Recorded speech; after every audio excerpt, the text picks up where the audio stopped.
Hi, you're watching Reddit Confessions. She clinked her glass twice to get their attention. That's all it took. The jazz band softened. Conversations quieted. I was halfway through a shrimp skewer when I realized my wife was standing in the center of the room, her heels firm on the parquet floor, eyes glittering under the chandeliers, holding court like she always somehow managed to. It wasn't her voice that shook me. It was the silence before it. "Since Nolan won't brag about himself," she said, "I thought I'd do it for him." The room smiled. I didn't. This wasn't part of the plan. There wasn't supposed to be a toast. Especially not from her. Especially not like this. "To the man," she continued, "who once typed out a full risk assessment before asking me to move in. Who calculates romantic gestures with Excel formulas and buys me flowers based on monthly coupon cycles. Who, bless his soul, laminated our first anniversary card. Twice." People laughed. Full belly laughter. I think I smiled. I think. She wasn't done. "And let's not forget, he once emailed me a list of reasons we should stay married. Reason number 7. We already share a Costco membership." The crowd was loving it. My boss, Everett Glass, leaned into the laughter. So did his wife. My co-workers were nudging each other. It was working. For them. But me? I stood there, holding a plastic plate of cocktail shrimp and humiliation, watching my wife of 18 years slowly strip away the last thread of dignity I had left in that room. And she did it with a smile. I didn't say a word. I just stood there, nodding like a bobblehead, heat crawling up my neck, heart dropping into my shoes. She called it a joke. But here's what no one else in that room knew. I begged her not to come to the party in the first place. I told her it was important. Told her I needed this to go well. Told her I needed to blend in, not become the spectacle. But she came. Late. Dressed to impress. And somehow, she took the spotlight like she was born under it. And I disappeared behind her shadow. And hours later, in the quiet of our beige Volvo, parked in our driveway, she turned to me and said, "If you can't laugh at yourself, Nolan, maybe you're not as evolved as you pretend to be." Then she went inside, left me sitting there, hands still trembling from applause that wasn't for me. 2 days later, she packed her suitcase. No fight, no slamming doors, just a folded note on my keyboard that read, "It's not the joke. It's that you never learned to hear the punchline." But I did hear it. The problem is, it wasn't funny. The morning after the party, I woke up alone in a bed that suddenly felt too big. Her side was untouched, sheets smoothed out like no one had ever been there. I sat up slowly, like I was afraid to disturb whatever was left of our marriage lingering in the air. The house was quiet. Too quiet. Darcy always made noise, slamming cabinet doors, humming off-key while brushing her teeth, yelling at the dog for stealing socks. But that morning, silence. Not peaceful. Hollow. I walked downstairs and found her standing in the kitchen, sipping coffee like she hadn't detonated our life the night before. She didn't look angry. She looked resolved. That was worse. "I'll be gone by this afternoon," she said, not even glancing at me. "I've packed what I need." My throat tightened. "Darcy, come on." It was a party. It was a joke. I didn't even say anything. "You're leaving because I didn't laugh?" She finally looked at me, eyes sharp but tired. "No, Nolan. I'm leaving because you never say anything. Not when you're hurt. Not when you're angry. Not when you're happy. 18 years, and I still don't know what you actually feel. Except maybe awkward. You hide behind your routine like it's a shield, and when I finally held up a mirror last night, you disappeared." I wanted to defend myself. To tell her I've always loved her, even if I don't show it the way she wants. That I've built our life with the care of a man afraid to break something precious. But the words didn't come. Like always, they clogged up in my throat, trapped in that space between logic and emotion. I followed her around the house like a ghost while she packed. One suitcase. One overnight bag. She moved like she'd rehearsed this. "You're really doing this?" I whispered as she zipped the suitcase. She didn't look up. I already did. The door didn't slam when she left. It clicked. Quietly. Finally. That night, I sat in the living room with the lights off, watching our wedding video. She looked so young. So bold. I looked scared. I hadn't noticed that before. Even back then, I clung to her like she was the only thing keeping me from unraveling. The speech at the party hadn't just embarrassed me. It exposed me. She used laughter to peel me open, and underneath, there was nothing there but spreadsheets, polite nods, and forgotten anniversary dinners. And maybe she was right. Maybe I'd built a life that looked perfect on paper, but felt like cardboard in real life. But did that mean I deserved to be mocked in front of the very people I worked for? Did I deserve to be abandoned without warning, without a fight? No. But maybe I deserved the truth. And that's when it hit me. Darcy's joke wasn't meant to make others laugh. It was a confession. 3 days after she left, I found her color-coded grocery list still pinned to the fridge. It had been there for years. Monday was fresh produce. Tuesday was dry goods. Wednesday was whatever Nolan forgets. I used to laugh at that line. Now I couldn't look at it without my stomach tightening. I stood there for a full minute, just staring at that note, realizing for the first time that it was more than just a joke. It was a pattern I never asked her about, never responded to, never saw for what it really was, a breadcrumb trail of silent frustration. That same day, I checked our shared Google Calendar. It was still synced, still updating, still there like nothing had happened. Her departure wasn't scheduled anywhere. No warning, no exit strategy. Just a blank Tuesday that now echoed like a betrayal. I sat at my desk in the home office we used to share and kept clicking through the weeks ahead. Dinner reservations. Lily's orthodontist appointment. A weekend getaway I didn't even know she booked for us next month. All there, like she planned to stay. Or maybe like she planned to leave, and I was never meant to see what was coming. I was spiraling, I know that now. I started replaying every interaction from the last few months. The way she stopped correcting me when I told the same boring story at dinner parties. The nights she stayed up after I went to bed, claiming she couldn't sleep. The time I forgot her work friend's name 3 times in a row and she just smiled. Not annoyed, not hurt, just done. And then I remembered something else. The man from the party. There was a guy, tall, sharp suit, crooked smile, who had hovered a little too long during Darcy's monologue toast. At the time, I thought he was just another coworker, someone who found her amusing. But now that I thought about it, he wasn't from Redstone. I didn't recognize him. He didn't even have a name tag. And Darcy laughed a little too easily at his jokes later in the evening. I even caught her whispering to him at the bar, hand lightly grazing his wrist. I had written it off as her being friendly. That's what she did. She charmed. She connected. But now, in the cold aftermath, I wondered if she had been saying goodbye to more than just our life. I tried calling her that night. I didn't know what I would say. Apologize for being boring? Ask her to come back? Beg. The phone rang twice before going to voicemail. Her voice, cheerful and distant. Hey, it's Darcy. Leave something worthwhile, and maybe I'll call you back. Worthwhile? I didn't leave a message. I sat in the dark, clutching my phone like it could undo everything if I pressed the right button hard enough. But the truth was, there had been no fight. No dramatic blow-up. She had dismantled our marriage like a careful surgeon, one quiet cut at a time, until I was the only one left bleeding. I thought I was the safe choice. The man who'd never hurt her, never cheat, never lie. And maybe that's exactly what hurt her the most. That I was so committed to being dependable, I forgot how to be real. Still, I needed to know if that man at the party meant something. Or if I was just using him as a scapegoat to avoid looking in the mirror. I opened my laptop and started digging. It started with a single photo. Not a scandalous one. Nothing you'd expect from a cheating scandal. No dimly lit bedroom. No half-dressed bodies. Just a group photo someone from the party had posted on our company's internal Slack. It was titled Winter Mixer Memories and featured about 20 people, all smiling, drinks in hand. Right in the middle, just behind Darcy, stood the man. Tall, confident. That same smirk like he knew something the rest of us didn't. His hand was almost touching her back. Almost, but not quite. The kind of not quite that's more intimate than actual contact. I zoomed in. His name tag, barely visible, said Alex, written in bold Sharpie, no last name. I checked our company directory. No Alex matched his face. I called HR pretending I was updating contact records and needed the full guest list from the mixer. They sent it over, cheerful and clueless. His name wasn't on it. He wasn't an employee. He wasn't anyone. So who invited him? I sat with that question for hours. Until I remembered, 2 weeks before the party, Darcy mentioned something casually while folding laundry. Everett said spouses can bring a +1 this year. Must be worried no one will show. I had shrugged, barely listening. I thought it was a joke.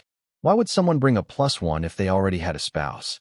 Unless they weren't bringing someone as a spouse. I hated where my mind was going. I hated that I even typed his name into social media. Alex plus Darcy plus New York was all I had. Nothing came up. I switched tactics. I searched Darcy's name. Her profile was still public. Her friends list trimmed down recently. I hadn't noticed before, but people I remembered from her old photography club, her yoga studio, even her cousin, gone. Pruned like she was preparing to start over. Or hide something. Then, by some twist of digital luck, I found him. Alex Monroe. Real estate developer. Frequent speaker at finance mixers. Public profile. Dozens of tagged photos. But the one that made my chest tighten? A picture of him and Darcy in a rooftop bar, posted 4 months ago, captioned, "In good company, even on rainy nights." My wife. In a sleeveless dress I'd never seen before. Her arm hooked around his like it belonged there. I stared at the date. It was a Tuesday. One of the nights she told me she had a work event and would be home late. I remembered that night because I'd made dinner and kept it warm for over 3 hours. She came home exhausted, kissed me on the forehead like I was a child, and went straight to bed. I hadn't questioned it. I never questioned anything. That realization hit harder than any punch. She hadn't just humiliated me with that joke at the party. She used it to distract from something deeper, something already in motion. The mockery wasn't the beginning of the end. It was her curtain call. She'd already left me. Emotionally. Physically. I was the one catching up, one breadcrumb at a time. And still, I wasn't angry. I was devastated. Because I didn't want revenge. I wanted answers. I needed to know when I stopped being her husband and started being her excuse. So I messaged him. Just one line. "Hey Alex. We haven't met, but I think we should talk about Darcy." I didn't expect him to reply. Honestly, I half hoped he wouldn't. I thought maybe he'd block me, ignore me, or send back something smug and infuriating like, "She chose me. Deal with it." But that's not what happened. The message came in less than 10 minutes later. "Hey Nolan. I've been waiting for this. Can we meet in person?" That line sat on my screen like a cold gust through an open window. I reread it 5 times. Waiting for this? What did that even mean? My mind spiraled. Was he expecting a confrontation? Did Darcy already tell him I might reach out? Was he about to gloat? I typed back cautiously, suggesting a neutral place, an old diner on West 34th. Bright lights, lots of people, nothing dramatic. He agreed instantly. Tomorrow, 7 p.m. I didn't sleep that night. My mind rehearsed every possible scenario. Would he be smug? Would he apologize? Would he laugh in my face? I had no idea what kind of man I was about to face, only that he somehow knew more about my marriage than I did. The next evening, I arrived early. The diner was almost empty, humming with that sad, fluorescent silence only New York diners can create. I chose a booth by the window and ordered black coffee I didn't need. My hands were sweating, my leg bouncing uncontrollably under the table. And then he walked in. Alex Monroe was exactly how I remembered, clean-cut, confident, too comfortable in his own skin. But when he saw me, something flickered in his face. Not arrogance, not triumph, hesitation. He slid into the booth across from me without a word. For a long moment, we just stared at each other, the clinking of cutlery and quiet jazz filling the space between us. Finally, he spoke. "She never told you, did she?" I swallowed hard. "Told me what?" He leaned forward, elbows on the table. "I didn't know she was married when we met. Not at first. She said she was in a technical separation. I didn't pry. I should have. I didn't know what to say. I wanted to shout, to call him a liar. But I didn't. Because deep down, I already knew Darcy had blurred the lines long before she left." Alex continued. "We met at a finance charity event last spring. She was volunteering. I was one of the donors. We hit it off. She was magnetic. Talked about how she felt invisible at home, how her husband didn't see her anymore. She said she was still living with him, but only until she got her own place." My mouth was dry. "Did you believe her?" He nodded slowly. "At first. But after a few months, things didn't add up. She canceled dates. Hid her phone.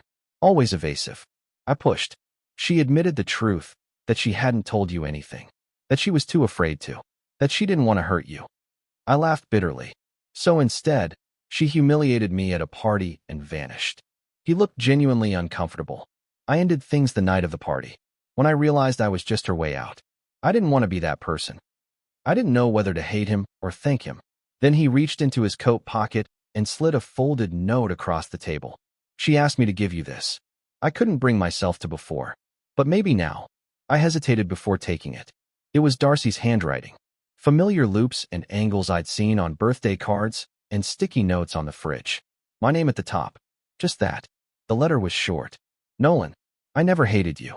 I just felt like I disappeared inside our marriage. You were always kind, always stable, but never present. I wanted to scream, to shake you, to make you see me. The joke at the party, it was wrong. But it was the only way I knew how to break the silence. I didn't want to be a villain. I just wanted to be somebody. I'm sorry, Darcy. I folded the note with shaking hands. My throat burned. I wasn't sure if it was anger or grief or both. Alex didn't speak again. He left a 20 on the table and walked out without saying goodbye. I sat there for a long time, coffee cold, letter pressed between my palms. She hadn't fallen in love with him. She'd just stopped trying to love me. After Alex left the diner, I sat in that booth for nearly an hour, just staring at the grease-stained napkin dispenser across from me like it held the answers. My phone buzzed twice. Lily asking if I was coming home. I didn't reply. What was I supposed to say? Sorry, honey, just found out your mom didn't fall in love with someone else. She just stopped loving me in silence. Yeah, that would go over well. When I finally walked back into the house, it didn't feel like mine anymore. Everything was exactly where it should be, but nothing felt familiar. The kitchen lights were too bright. The couch cushions too neat. Even the dog, Miso, looked at me like I was an intruder. And maybe I was. Because the person I used to be, the one who blindly believed that structure and loyalty were enough to hold a marriage together, he didn't live here anymore. I sat at our dining table, the same one we picked out at that antique store in Vermont 15 years ago, and opened my laptop. I went through old photos. Not the big moments, weddings, vacations, holidays. No, I went looking for the small ones. The ones I had forgotten existed. Darcy holding a mug with both hands in the morning. Her feet propped on the coffee table while she read. The blurry selfie she took with me half asleep in the background. In every photo, she looked present, alive. And me? I always seemed slightly elsewhere. Behind the camera. Behind a laptop. Behind whatever barrier I thought was keeping us safe. I kept asking myself one question. How did I not notice she was slipping away? And then, like a punch to the gut, I realized I did. I just didn't do anything about it. There were nights when she crawled into bed silently and faced the wall. Days when she'd start a sentence and stop midway because she realized I wasn't listening. The way she stopped inviting me to her office events. The way she stopped asking me how my day was. It didn't happen all at once. It happened like a leak under the floorboards, silent, steady, and devastating. But what haunted me most wasn't the affair that wasn't, or the man she left with and then didn't. It was the way she looked at me during that party, right before her toast. I replayed it over and over again in my mind. There was something final in her eyes. A kind of weary acceptance. Like someone walking into a room knowing they're about to break it apart. She didn't do it to hurt me. She did it because she already felt gone. I wanted to scream. Not at her. At myself. For being so emotionally asleep. I didn't even hear her leave until the door had been closed for weeks. I thought staying was love. I thought showing up every day, paying bills, remembering her birthday, and keeping the engine running was enough. But love isn't about systems. It's not about routines. It's about noticing, responding, seeing. And I didn't see her. Not really. Not for a long time. Around midnight, I opened that drawer she always told me not to touch. The one with her journals. I hesitated. I knew I was crossing a line. But the truth is, when someone leaves without screaming, all you want is to hear the voice they never raised. I found one journal. Soft leather cover. Dog-eared pages. I opened it to a random entry. February 4th. He made me tea tonight. He didn't say a word. Just placed it next to me and walked away. I cried in the kitchen 5 minutes later because I realized that was the most affection I've felt in weeks. I don't think he even noticed I cried. I don't think he notices anything anymore. That one entry broke me more than the letter ever could. Not because she was cruel, but because she wasn't. Because she waited, and waited, and waited, and I stayed in the same room with her and still let her disappear. Now I was wide awake, but she was already gone. 2 weeks passed. I didn't try to contact her again. After reading that journal entry, I realized reaching out would be selfish. I wasn't looking for closure. I was chasing a version of her that no longer existed. One I'd buried under years of routines, distractions, silence. But even so, she was everywhere. In the dent in her pillow I still hadn't smoothed out. In the half-used bottle of shampoo she forgot in the shower. In the cereal I kept buying out of habit, even though she was the only one who ate it. Lily barely spoke. I could tell she was angry, but not in the slamming door kind of way. She moved around the house like she was afraid to disturb something fragile. I heard her crying once, late at night, behind her closed door. I wanted to knock, to ask if she wanted to talk, but I didn't. I froze, just like I always did. I used to believe silence kept the peace. But now I understood. It only made people feel alone in the same room. That Sunday, I took a walk. No destination. Just me, the wind, and the kind of loneliness that buzzes beneath your skin. I wandered through our old neighborhood, the one where Darcy and I lived before Lily was born. We used to walk that same path hand in hand every Saturday morning, pointing at homes we couldn't afford and pretending we were planning a future we hadn't yet stained. Out of nowhere, I saw her. She was sitting outside a small cafe, sipping something with whipped cream and cinnamon. She looked calm. Not happy exactly, but not broken either. Her eyes scanned a book like the world wasn't crumbling for anyone, not even the man standing across the street with a stomach full of nerves. I almost turned and walked away, but something pulled me forward. Maybe it was cowardice dressed up as courage. Maybe it was guilt wearing the mask of closure. I walked up slowly, careful not to startle her. She looked up, didn't smile, didn't frown, just looked. "Hi," I said, my voice more fragile than I expected. "Hi," she replied. Quiet, guarded. "Can I sit?" A pause, then a small nod. For a long moment, we didn't speak. Just sat there in the stale hum of passing traffic, like two actors waiting for a cue that never came. Finally, I said, "I read your note. And the journal." Her eyes didn't widen. She didn't gasp. She just exhaled, like she'd been expecting that. "I figured you might," she said. "I didn't know you felt that way." "You didn't ask," she replied, not cruelly. Just stating a fact. I wanted to defend myself. Say I was working hard, that I thought everything was fine, that I didn't realize I was failing her. But again, that would have been about me. And I'd done enough of that. Instead, I asked the one thing I hadn't dared to until now. "Did you love him?" She shook her head immediately. "No. He was just noise. Something to drown out the silence." That answer hurt more than yes ever could. "I wasn't looking for someone new," she continued. "I was just desperate to feel like I mattered to anyone. And you were kind, Nolan. But you were absent." I used to scream inside my own head just to stay sane. "I thought I was being dependable," I said. "I thought being steady was enough." "It's not," she said gently. "Love isn't about being a piece of furniture someone can lean on. It's about being there. Present. Real." A gust of wind blew her napkin off the table. She didn't chase it. "I didn't come here to beg," I said. "I just wanted to say I'm sorry. For everything I didn't say. For everything I didn't notice." For the first time, her eyes softened. Not forgiveness, but recognition. "I know," she said. "And I'm sorry too." We didn't hug. We didn't cry. There was no dramatic reunion or tearful goodbye. Just two people sitting in the aftermath of what they built and broke together, finally speaking after too long in silence. And maybe, just maybe, that was the beginning of something neither of us expected. The days after that cafe meeting felt different, not dramatic or cinematic, just clearer. For the first time in years, I wasn't walking around in a fog pretending things were fine. I stopped blaming Darcy. I stopped blaming myself, too. There was no one villain in our story. Just two people who loved each other the only way they knew how, until one of them quietly stopped and the other didn't notice. We didn't get back together.